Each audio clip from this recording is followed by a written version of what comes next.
हर इंसान के जिंदगी में ऐसा समय आता है कि वो अंधकार में चला जाता है।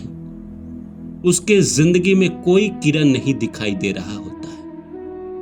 वो अपना सारा कोशिश कर लिया रहता है, चारों तरफ हाथ पैर मार चुका होता है।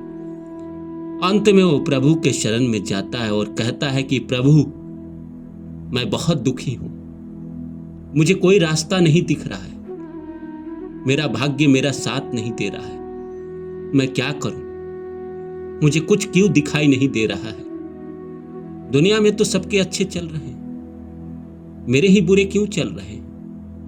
मैंने ऐसे कौन से कर्म किए हैं। मैंने तो इस जिंदगी में लोगों की मदद की है, हमेशा भलाई की है। जिसने भी मुझसे कोई भी मदद मांगा, जितना मेरी औकात थी मैंने किया।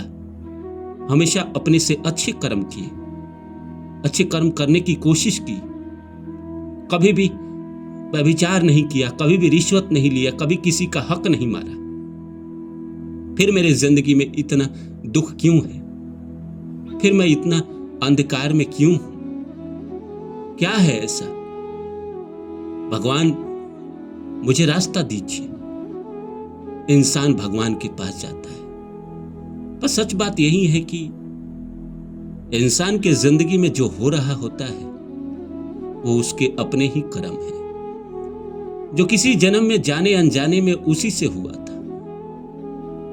भीष्म पितामह भगवान कृष्ण से पूछते हैं कि प्रभु, आप तो स्वयं नारायण हैं, मुझे ऐसा कष्ट क्यों मिला, मुझे ये बाणों की सैया क्यों मिली। मैंने तो ऐसा कोई किसी जन्म में बुरे कर्म नहीं किए। भगवान कृष्ण कहते हैं भीष्म पितामह को कि पितामह, आप तो स्वयं अपने पीछे के जन्मों को देख सकते हैं। आप देखिए, शायद आपने कोई ऐसा कर्म किया है जिसकी वजह से आपको इस तरह बाणों की सैया पे सोना पड़ा। पितामह ने कहा कि मुझे जितना जन्म दिख रहा है उसमें ऐसा कोई मैंने पाप नहीं किया है। भगवान कृष्ण ने कहा कि आप 100वें जन्म में जाइए, मैं आपको शक्ति देता हूं वहां तक जाने का। भगवान कृष्ण ने शक्ति दी और भीष्म पितामह जब अपने 100वें जन्म में गए तो एक राजकुमार थे और एक सड़क से जा रहे थे और एक वो जो गिलहरी होता है, मरा हुआ गिलहरी सड़क पे पड़ा हुआ था। उन्होंने उसे तीर से उठाकर जंगल में फेंका और वो गिलहरी जाके कांटों पर पड़ गया, जिसकी वजह से उनको इस जिंदगी में बाणों की सैया पे सोना पड़ा। इसी तरह इंसान के जिंदगी में इंसान जितना पुण्य करता है वो एक खाते में लिखा जाता है और जितना पाप करता है वो एक खाते में लिखा जाता है। अब ये तो इंसान की किस्मत है कि इस जन्म में उसके पहले पाप के खाते एक्टिव हुए या पुण्य के खाते एक्टिव हुए। जिस इंसान के भी जिंदगी में पुण्य के खाते एक्टिव हुए उसके मजे हैं और जिंदगी में सब वक्त पे कर रहा है, उसको सफलता भी मिल रहा है, वो पैसे भी कमा रहा है, वो 2-2 3-3 अफेयर भी करता है, शादी भी 2-3 करता है, शादी तोड़ के दूसरी शादी कर लेता है क्योंकि उसके पुण्य का समय चल रहा है। अब जो वो पाप कर रहा है वो आगे के जन्म में या इसी जन्म में उम्र के आखिरी पड़ाव में उसको भोगना पड़ेगा। और जिस आदमी ने अपनी जिंदगी में पीछे के जन्मों का पाप भोगा है या अभी भी जिसके जीवन में दुख चल रहा है, कष्ट चल रहा है, जिसके जीवन में परेशानी चल रहा है, उसके पीछे के जन्मों के पाप खुले पड़े हैं। एक बार ये पाप खत्म हो जाएगा, उसके भी जिंदगी में पुण्य खुल जाएगा। भगवान हमारी जिंदगी में कुछ नहीं करते हैं, वो हम ही सब कुछ करते हैं। हम भगवान को दोष देते हैं कि भगवान सब कुछ कर रहे हैं, पर असल में हम ही कर रहे हैं। भगवान किसी को क्यों करेंगे। बहुत लोग कहते हैं कि भगवान हमारा किस्मत लिखता है तो 3-3 साल के बच्चों का रेप क्यों हो जाता है। भगवान नहीं लिखते हैं, हर इंसान अपने हाथों से अपना नसीब लिखता है। जो जैसा कर्म कर रहा है उसकी जिंदगी में वैसा फल आ रहा है। मैं कई बार कहानी सुना चुका हूं कि एक इंसान अपने पत्नी के साथ रहता था। उसका एक बेटा था। पत्नी बीमार हुई और कुछ दिन में मर गई।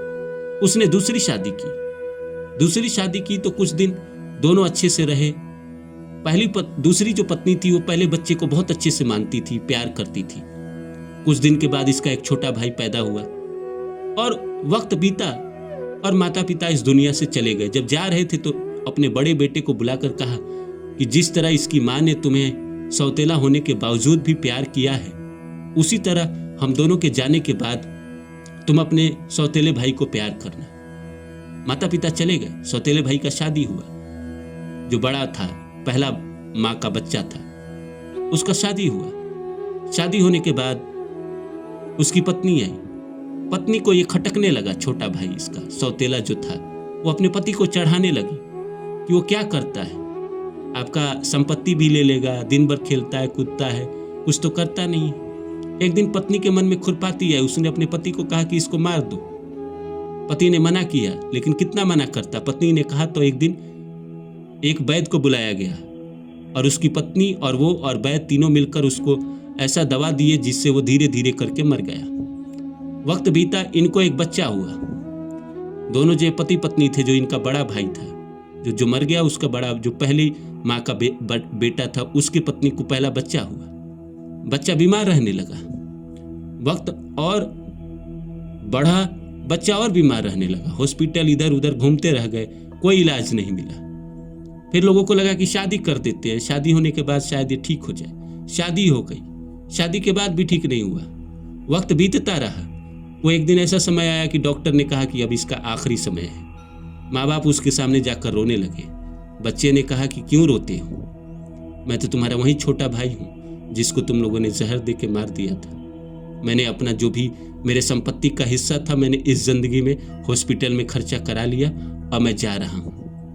तो उसके माता पिता और रोने लगे और कहे कि इस बच्ची का क्या कसूर है जो तुम्हारी पत्नी है। तो उन्होंने कहा कि वो वैद्य को भूल गए, वो भी तो तुम्हारे पास आया था 1000 रुपये के लिए, उसने दवा बनाई और मुझे दिया और मैं मर गया, तो भोगना तो उसे भी पड़ेगा। तो ये पूरी जिंदगी अब भोगेगी। तो कर्मा लौट कर आता है। इंसान का ही अपना कर्मा है। हमने जो किया है वो हमें ही भोगना पड़ता है। भगवान भी यही बात कहते हैं, अच्छा कर्म करो, अच्छा रिजल्ट लो। अभी से अच्छा अगर इंसान कर्म करने लगे, अभी से सद्बुद्धि हो जाए, सच्चे मार्ग पे चलने लगे, तो इंसान की जिंदगी में दुख ना के बराबर रहेगा। इंसान जिंदगी में अच्छा कर्म करे तो उसके साथ अच्छा ही होगा। जो बुरा कर रहा है उसके साथ भी अंत में बुरा ही होगा। जो अच्छा कर रहा है उसके साथ भी अंत में अच्छा ही होगा। यही प्रकृति का नियम है। प्रकृति भेदभाव नहीं करती है। जो आप करते हैं उसका 4 गुना आपको लौटा देती है। वो कभी आपको ये नहीं कहती है कि आप गलत करो या अच्छा या बुरा। वो कहती है कि जो आप करोगे मैं उसको मल्टीप्लाई करके आपको दूंगा। आप मुझे गाली दो, मैं 4 गाली आपको वापस दूंगा। आप मुझे प्यार दो, मैं 4 प्यार आपको वापस दूंगा। इसीलिए तो लोग कहता है कि हर चीज के लिए प्रकृति को शुक्रिया करो, अच्छे कर्म करो, अच्छे शब्द बोलो, अच्छे व्यवहार करो, ताकि प्रकृति आपको वही चीज वापस दे। ऐसा थोड़ी है इंसान हमें वापस देता है, प्रकृति वापस देता है, भगवान हमें वापस देते हैं। ये जो ग्रह नक्षत्र है ये हमें सब वापस देते हैं। इसीलिए जिंदगी में अगर आप चाहते हैं कि दुखी ना रहे, परेशान ना रहे, तो जिंदगी में हमेशा कर्म अभी से करना शुरू कर दीजिए। जिंदगी सुखी हो जाएगा।